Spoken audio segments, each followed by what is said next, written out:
Une invitée en plateau à présent pour parler du vécu des personnes sourdes et malentendantes. Caroline Salens, bonjour. Bonjour. Vous êtes coordinatrice de projet à l'IRSA, c'est l'Institut Royal pour sourds et aveugles. On ne se rend peut-être pas compte, mais coronavirus oblige, le masque s'impose dans les transports en commun notamment. On le voit de plus en plus dans les magasins. Et il y a là un vrai problème pour les personnes sourdes et malentendantes? Ah oui, tout à fait, parce qu'un masque classique, comme on en a tout à chacun, sont opaques et donc ne permettent pas aux personnes sourdes d'avoir la lecture labiale, par exemple, parce que c'est quelque chose d'extrêmement important pour eux. Mais au-delà de ça, ça empêche aussi la personne sourde de pouvoir décoder les émotions de la personne qui communique et également tout ce qui est expression du visage. Plus rien n'est visible, évidemment. Plus rien n'est visible. Voilà, ça ne passe pas suffisamment avec les yeux, évidemment.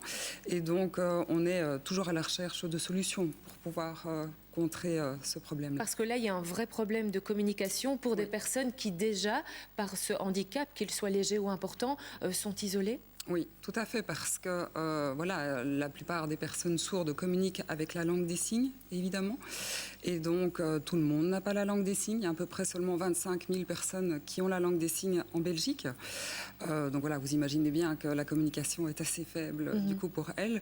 Et c'est vraiment ce qui permet pour eux d'avoir un minimum de compréhension de ce qui se passe. Oui, alors dans cette émission, on essaye d'être positif. Hein, oui. Et du coup, on va pas parler solution, parce que le Belge a de l'idée. Exactement, le Belge a de l'idée. Et alors, je tiens déjà à remercier tous les bénévoles qui nous ont aidés à trouver ce type de solution, parce qu'on a eu beaucoup de personnes qui nous ont soutenus.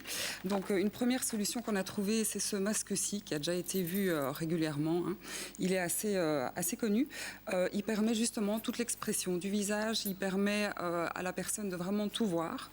Maintenant, voilà, comme tout type, il y a des petits inconvénients, mais ceci est assez efficace. Il est transparent, il empêche les postillons directs, en tout cas. Exactement. Maintenant, il y a certains signes qu'on doit faire sur le visage et parfois on cogne le masque en les faisant. Ben voilà, il faut juste s'adapter, mais c'est assez pratique et ce qui est un gros avantage, c'est qu'on sait le garder longtemps. Oui. Donc ça, c'est vraiment une bonne chose. Et puis, il y en a un autre où là, les couturières aussi ont été mises au travail. Rude épreuve, oui. Alors, il y a ce prototype-ci. Et donc là, on a d'ailleurs toute une équipe à l'IRSA qui sont en train d'en coudre, parce qu'on voudrait en avoir suffisamment et pour tous nos professionnels et pour les enfants. Et donc, ceci permet effectivement la lecture labiale et une meilleure protection, ce que ne permet pas ce masque-là, par exemple. Il fallait y penser, ça aussi. Voilà. Tout à fait. Et puis un dernier prototype, celui-là? Alors le dernier, c'est celui-ci qui permet effectivement aussi la lecture labiale, etc. Une meilleure protection que que la visière complète.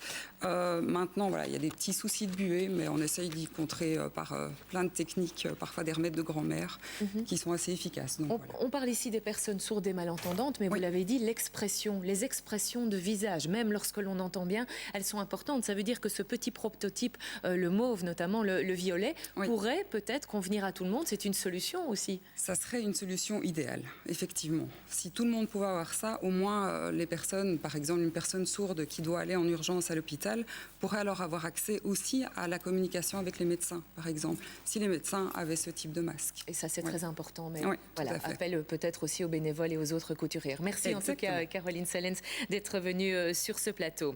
Et puis,